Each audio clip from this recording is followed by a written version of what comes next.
Hello, ladies and gentlemen, and welcome back to another edition of Wilds on Film. Today, I am joined by Ulysses.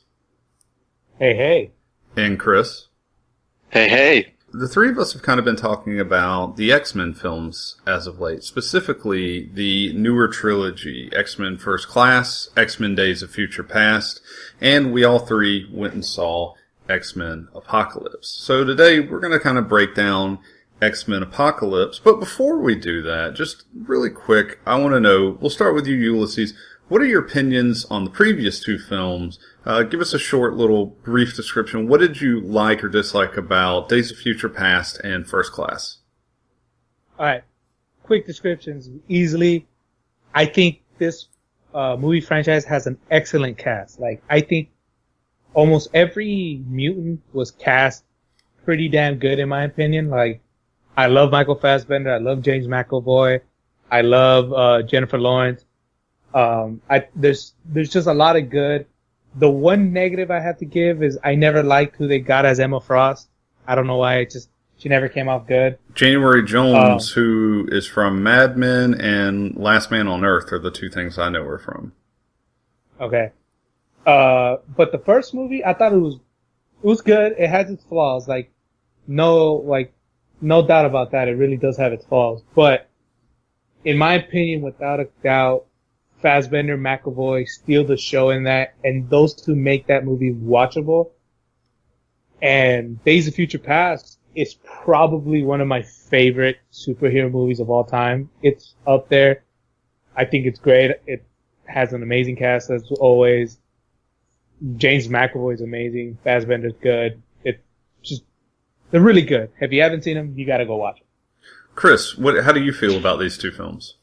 I mean, I agree with Ulysses on the casting, but the quality of the movies, it's just to me they're just forgettable. That's my main gripe with them. I've just been struggling to try and think up of stuff to say about them because I just don't remember them.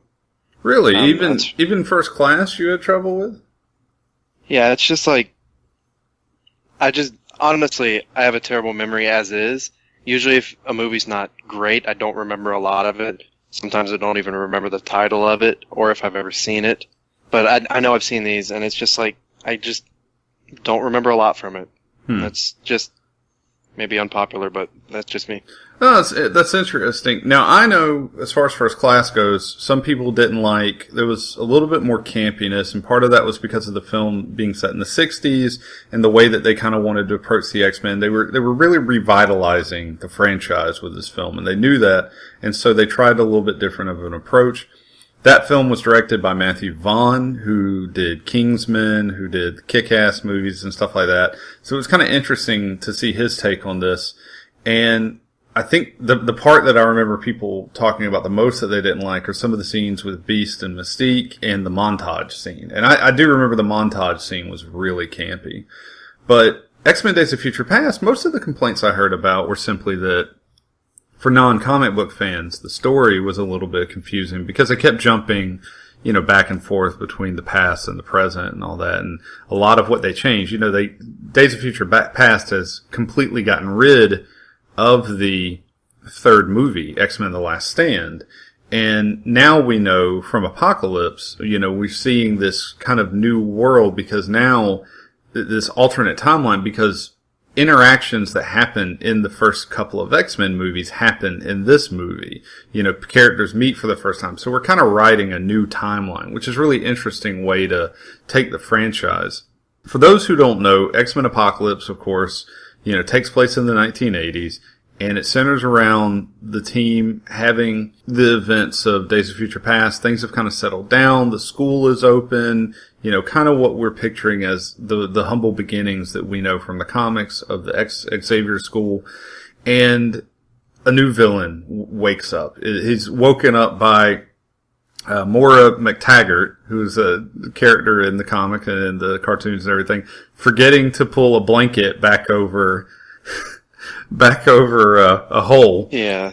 All right. So, did anybody else have a problem with this? Because I was like, of all this time, they never thought to shine sunlight down there. That just never happened. There was that came up to my mind once the sunlight actually hit it. But as she was going down, I'm like, you're not You're not going to cover up where you just came. Okay, so somebody knows if they come across here, they know somebody went down there. A, because you just left the body right there, you did nothing to hide it. Right. And B, you left the hole exposed. So, learn how to explore. For a CIA agent, she's a horrible spy. Yeah. And no offense to her, I actually forgot that her character was in First Class. Because to me, she's one of the forgettable parts of First Class, to kind of give what you said some credence earlier. Mm-hmm. She is definitely forgettable. And when he mentioned erasing her mind on the beach, I was like, oh, that's right. She was there. But she goes down there. We have this really, what I thought was an excellent opening scene that took place way in the past, showing Apocalypse's people turning on him, his subjects turning on him, and the four horsemen trying to defend him, and this really just excellent scene. What did you think about the opening scene, Ulysses? I thought it was really, really good. It doesn't really explain much. It was one of those perfect scenes where it's just like, we're just gonna show you it. We're not gonna tell you what's happening. Just, if you follow it, you should understand, kind of a thing. And it was just cool to see, cause the special effects during that scene was really, really good. There was that one very, very brutal death where I just remember one of the mutants gets a human body and completely compresses it. Right. That was brutal. Oh, yeah. Yeah. And it was good. It was like, I don't really know much about Apocalypse. I'll throw that out there right now. I don't know a lot of his backstory. I'm not even familiar with his mutant power. I'm assuming his mutant power is probably regeneration, because that's what he was able to do. But real quick, very simple. Apocalypse is a long-standing villain. He's kind of one-dimensional in some senses. I think he's a really good villain because they've developed him a lot over the years. He is a mutant. He's one of the first mutants, but they've kind of changed a lot of stuff. A lot of his powers come from the fact that he stole a lot of technology, his armor and the spaceship and all that, from Kang, the Time Master. So it's a convoluted story, but please go on. Yeah. But within this movie, at least they did a decent job of at least showing what he could do. They don't really give him much in the sense of powers, but at least in the beginning, at least in that scene. But they do give you enough to show, he has followers, he has power because he was able to build, essentially, Egypt. And, yeah, it was good. It got me hooked. That part did its job. It got me hooked. All right. See, I was on the same boat a little bit, but more so for a different reason. I love all things ancient Egypt and all that for some reason. But which got me hooked when I saw the opening scene was in Egypt in the past. I was like, okay, this is great already.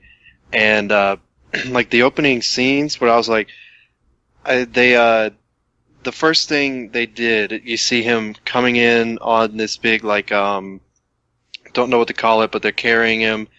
And you see one of the guards look over the other and give him a nod. And right from the start, there's going to be a betrayal, which, that's not a knock or anything, I'm just saying. And the betrayal scene, the CG and the special effects on that betrayal scene where they knock the blocks down and it just goes down and knocks down all the pillars. I thought that was some of the best CG in the movie. Now, here's the thing. I didn't like the special effects in this movie.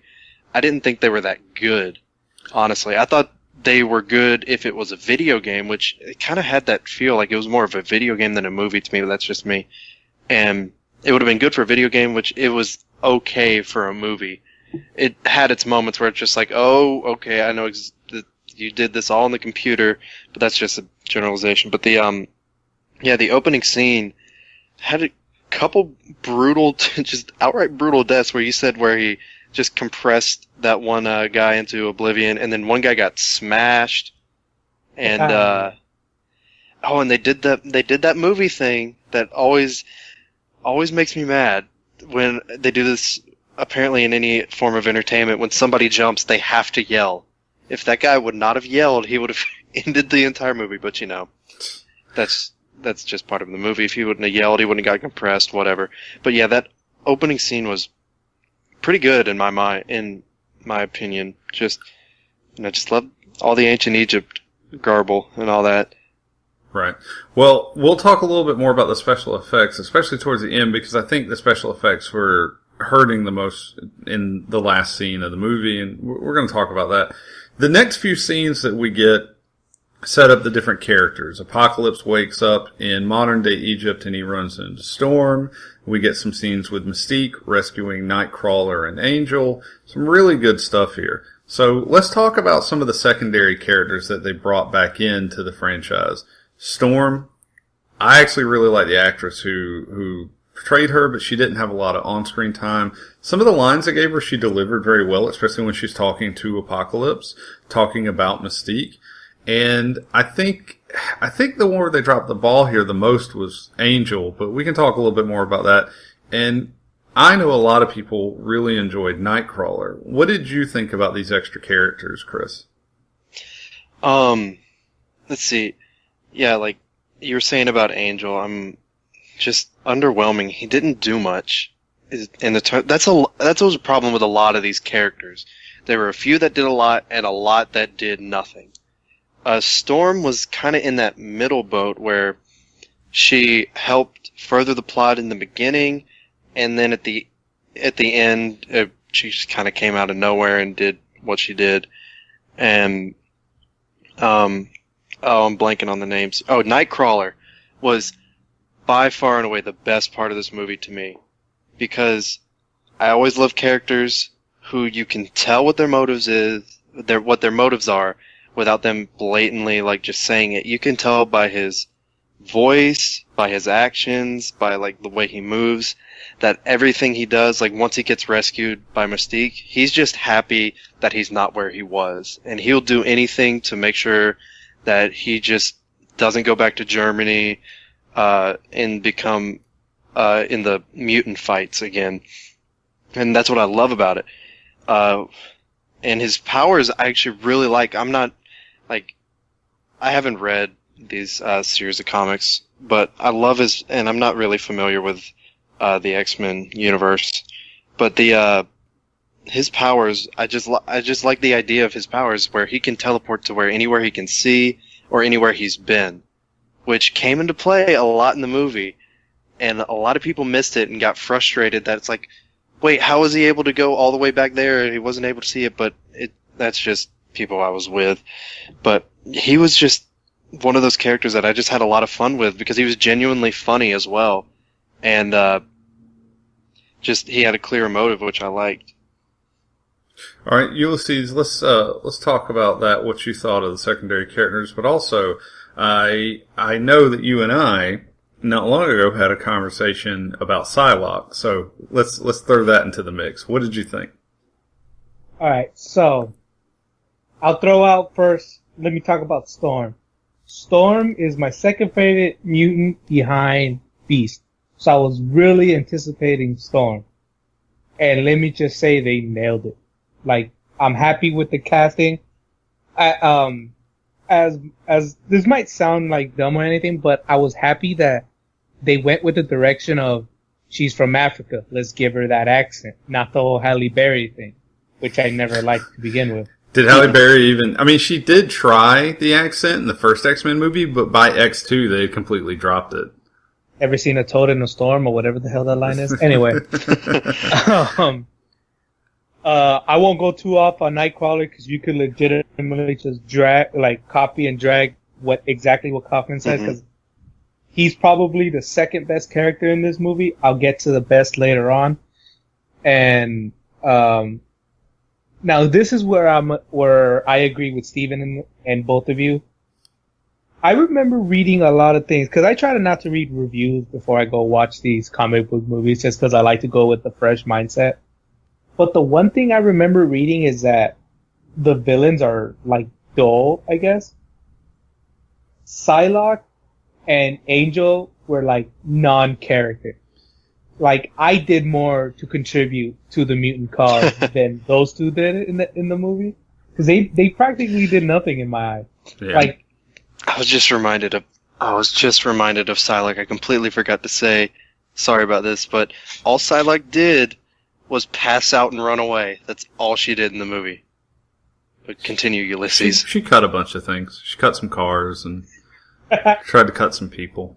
Here's the thing. And you could argue that Psylocke should have been, like, in the comics, you know, Quiet fits her a little bit more. But Angel I agree with. And I think part of that's the writing, too. Like, from what I've heard, they didn't give, like, from the script, didn't give Olivia Munn hardly any dialogue to work with. But, you know, she looked the part. She looked great. Please continue. Ulysses. That's what I was about to say. Like, she came out looking like $1,000,000 in this movie. Like, the costume, I thought that costume, if you were to translate it directly from comic book to film, it would look goofy as hell. But it came out looking good. Like, good on her. She's a beautiful woman. It looks good on her. Yeah, that has to be one of the best direct from page to screen comic costumes right there. I'll give it to you.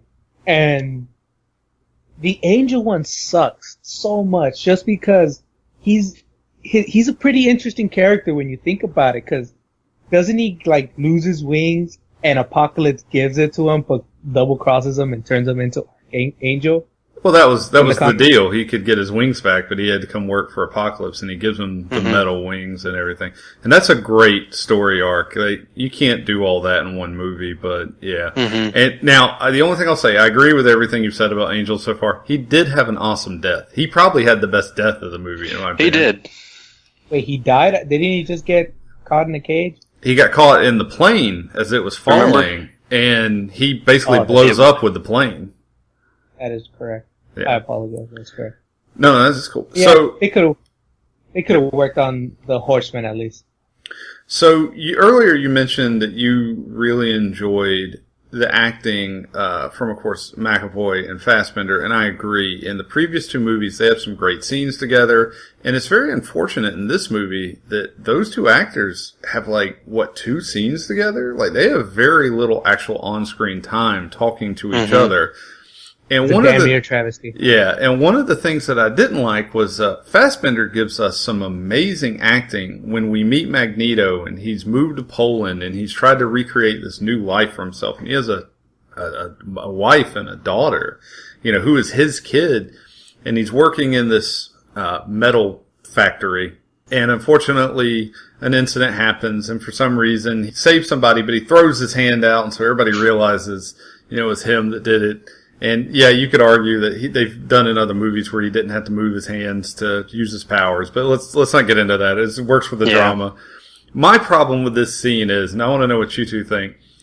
So you have this excellent scene where his daughter goes missing, and they go into the woods, and the town's there, and they've removed everything metal except for her locket, of course, which great moment where he just says, "You're all gonna die." But the arrow was so predictable. It was so predictable. And I'm like, that's going to kill both of them. And there's no way that should have happened that way. No way whatsoever. But what did you guys think about this scene? See, I didn't think the arrow, I didn't see the arrow thing coming, but as soon as it happened, I'm like, you're professionally trained. How do you let that happen? That was my first thing. I'm like, you just killed two people because you're an idiot, basically. Yep. And then I was like, once they all died, I'm like, hey, you deserved it for being an idiot. But, I thought that was a great scene with all the, was it crows or vultures? I couldn't quite tell. Circling the the officers. Yeah. And then, Magneto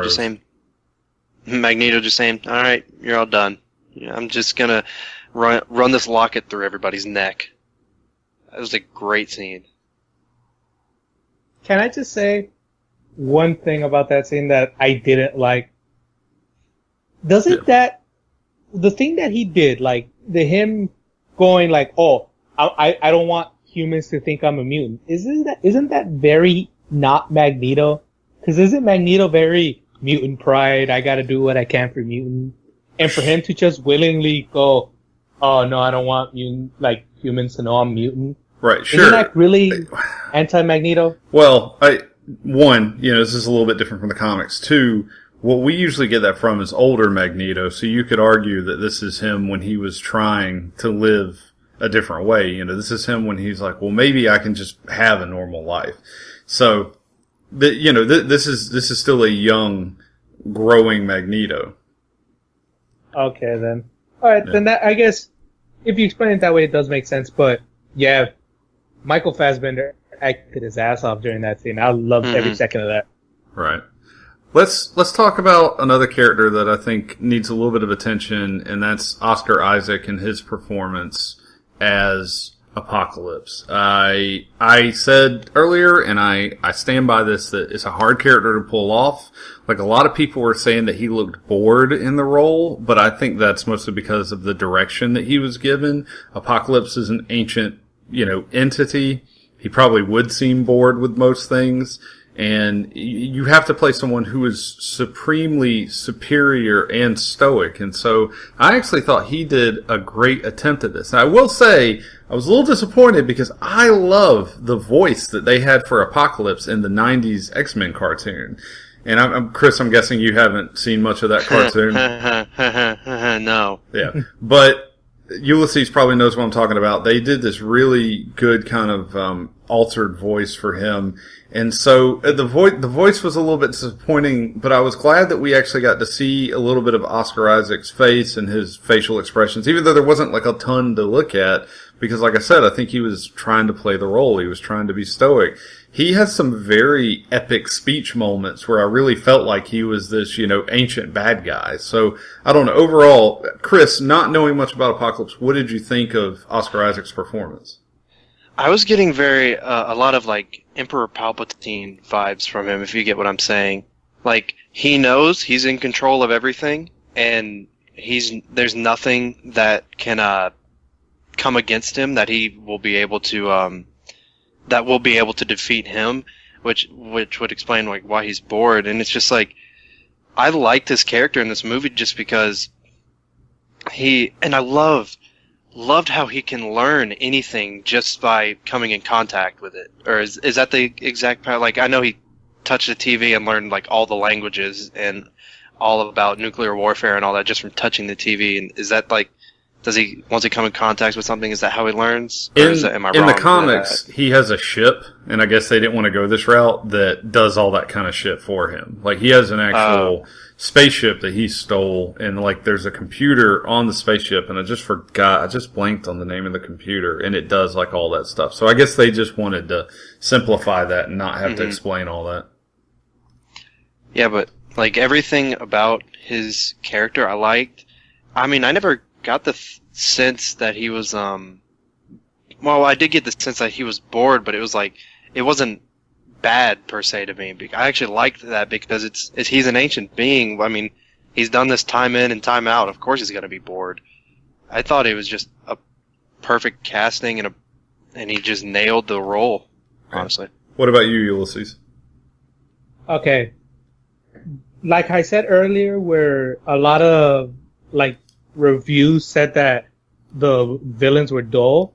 The one thing I read that I was so disappointed, because I think this is a trend with almost damn near every comic book movie at this point, but they particularly targeted Oscar Isaac's Apocalypse, saying he was boring. Like, he was boring, period. That he was not interesting and nothing about that. I could not disagree with those people more.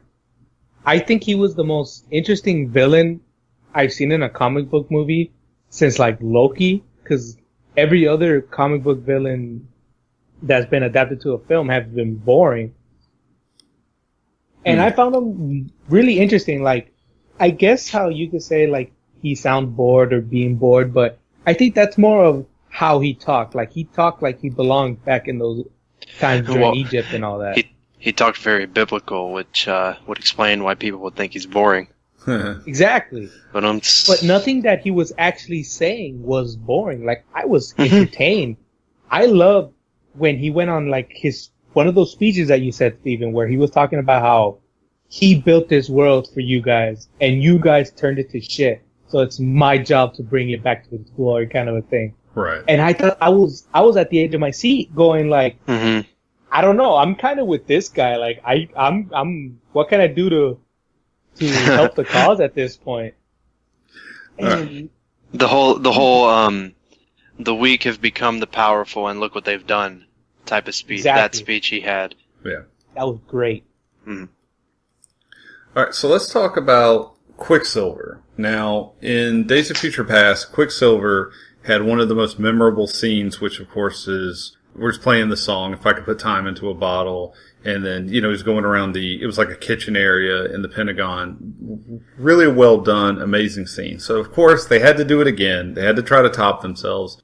And so in this movie, Quicksilver, who I liked a lot of what they did with Quicksilver in this movie. My only problem was his scene with Mystique, where he actually admits that Magneto's his dad. That was such an awkward scene that threw off the tone of that whole scene got thrown off by the tone of that. But let's talk about, he gets to the mansion right as it's exploding, and he goes through and he saves everybody. They're playing the Eurythmics. What did you think, Ulysses? Okay, earlier I said that I forgot who I said was the second best character of the movie. For me, Nightcrawler. Quicksilver was for me my favorite character in this movie. He's the funniest one. I'm a sucker for comedy, so if you're the funny one, chances are I'm gonna like you. I just have one problem, and it's that scene you just mentioned where he's saving people from Xavier's mansion. Mm-hmm.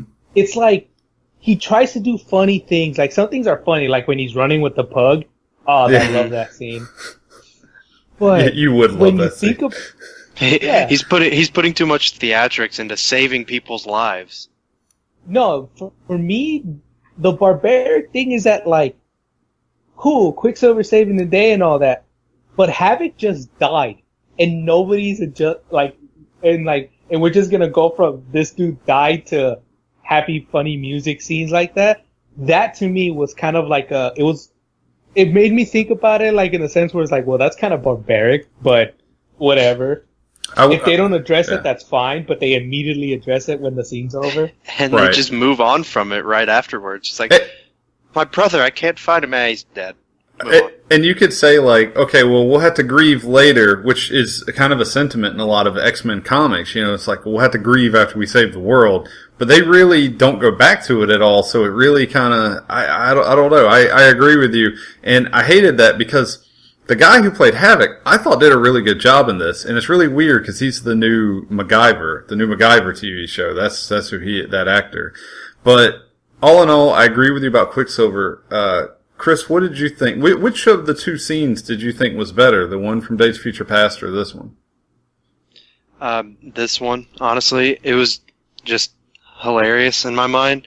I mean, now that excuse me, now that Ulysses kind of brought it out, he didn't explicitly say it, but it made me think about this. He put a lot too much theatrics into saving the lives of many people. Like, when he's throwing the blanket around to catch them, when he could have just easily went in and, like he did with a couple people who just went in, grabbed him, and put him off to the side. But I'm sure he gets bored. I'm sure he gets bored with just putting people to the side. He had to put a little fun into it. It was definitely humor, and you could argue that they were trying to show that he can't, just run everybody out. There's actually not enough time for that. So you have, like, the scene with the mattress where the two guys landed on the mattress, that he threw out. But, like, they were, you could tell that was their fun scene. That was the scene that everybody involved in that scene had fun planning and all that. I love the two things that I love from that scene is I love the obviously the pug eating pizza was the best thing. Yeah. Right. And as dumb as it is, I love the scene where it's like the two kids are about to kiss and the girl's like, what the hell is he doing? I don't know why. I just love it. That's good. Obviously something that I didn't like, and we have this whole thing with Stryker, which leads to our kind of special guest for the movie, Hugh Jackman as Wolverine, but not just as Wolverine, but as Weapon X Wolverine. The getup that he was wearing in there is straight from the pages of the comic. It looked great, even though it showed his face a little bit more than the comic book version did. And it's interesting because I remember watching X2 when Wolverine's tearing through all the soldiers, and it was weird because there's absolutely no blood, and that's because they were trying to keep it down. So in this one, for whatever reason, they were like, that was a mistake.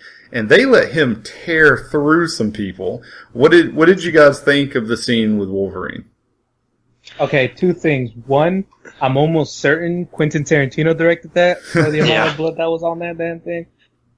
Two, that made no sense to me. Because correct me if I'm wrong. At the end of Days of Future Past, isn't Monique, I almost called her Monique. Is it Mystique, Stryker?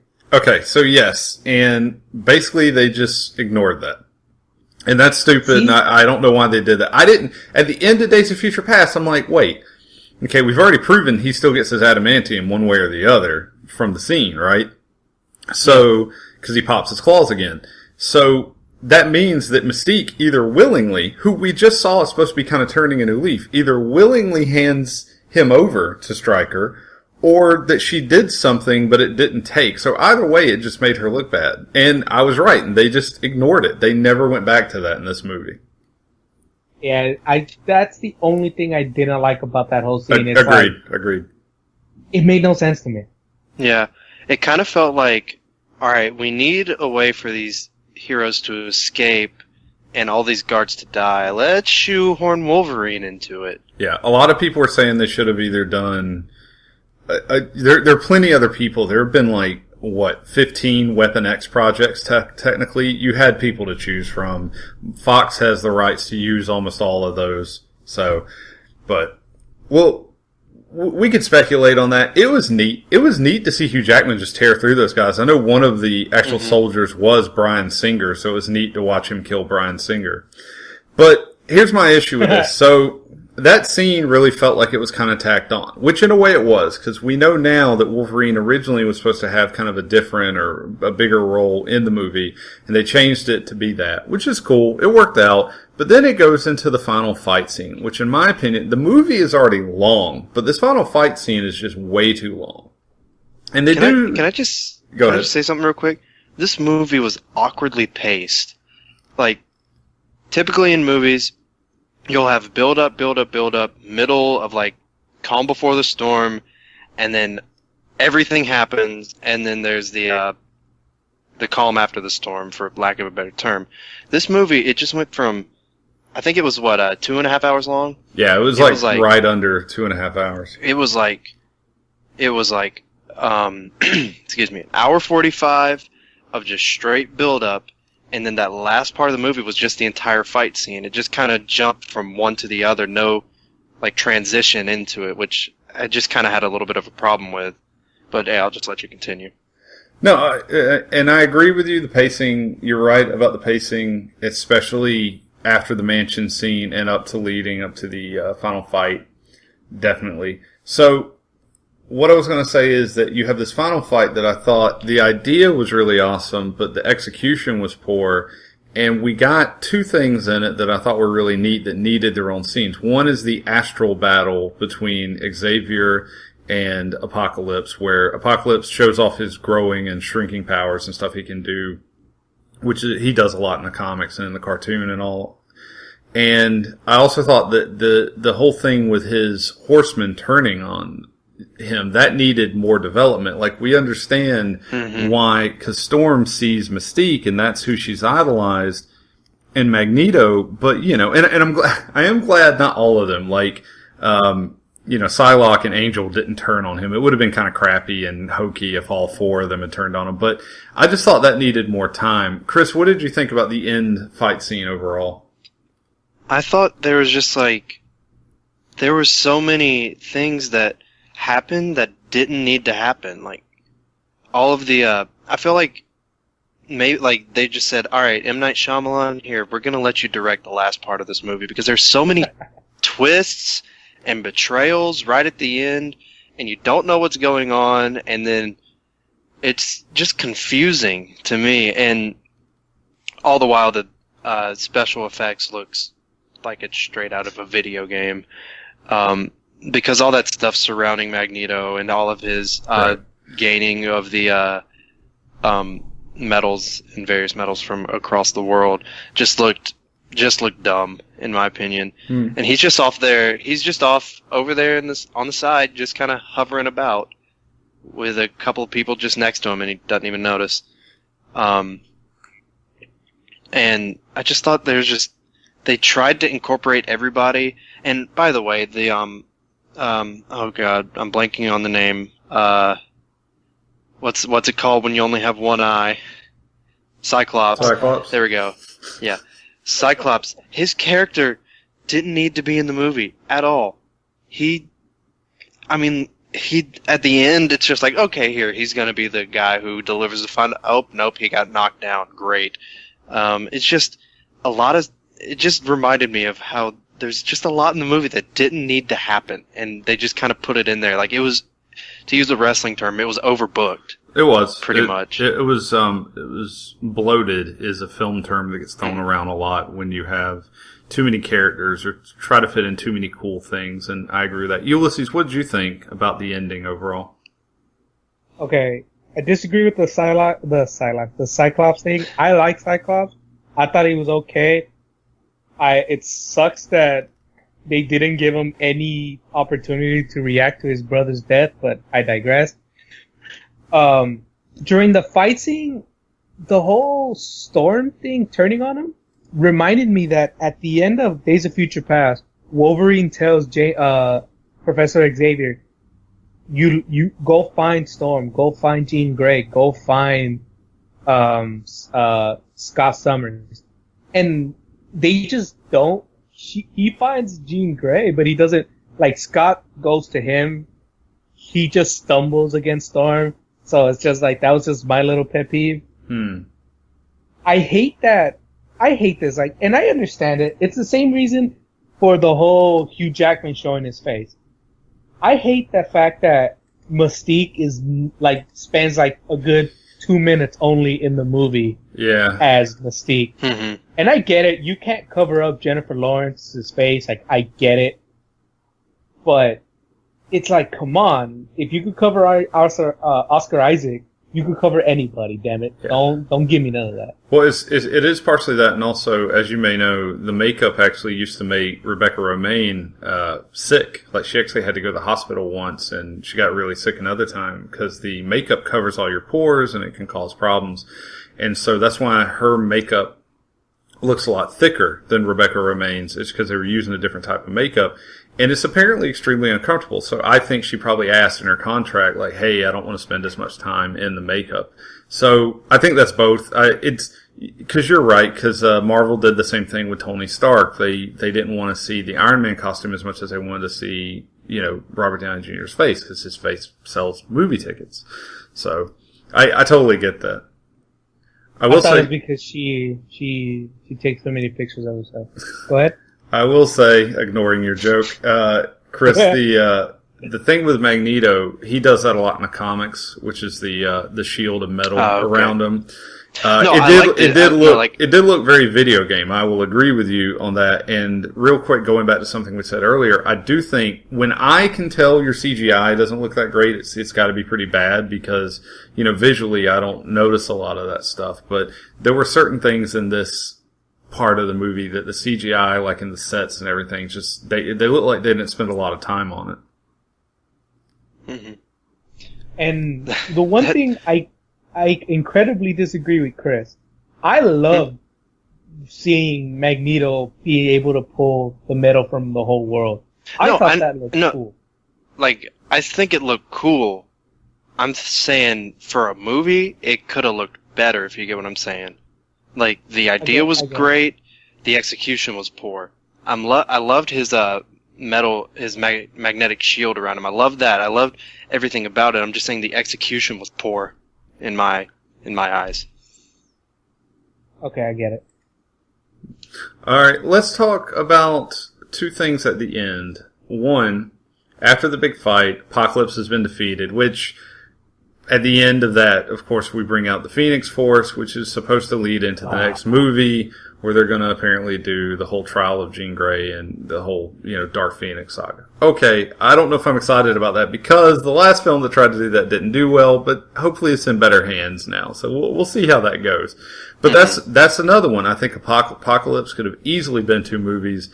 In Phoenix, they're probably not going to do anything with the Shi'ar Empire and stuff like that, like in the way it happens in the comics, because it would take two movies. You would need two movies. But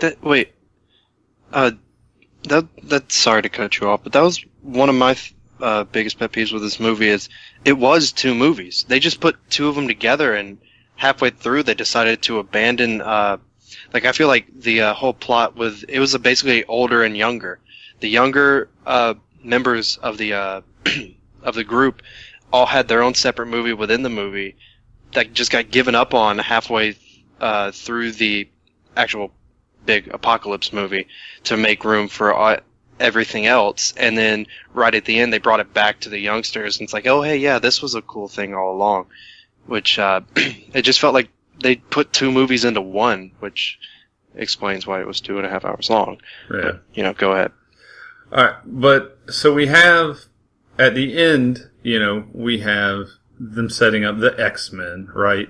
And I like how McAvoy actually quotes the line about, fearing for anyone who comes to his school. And that's actually a quote from X2, from the Patrick Stewart scene in X2.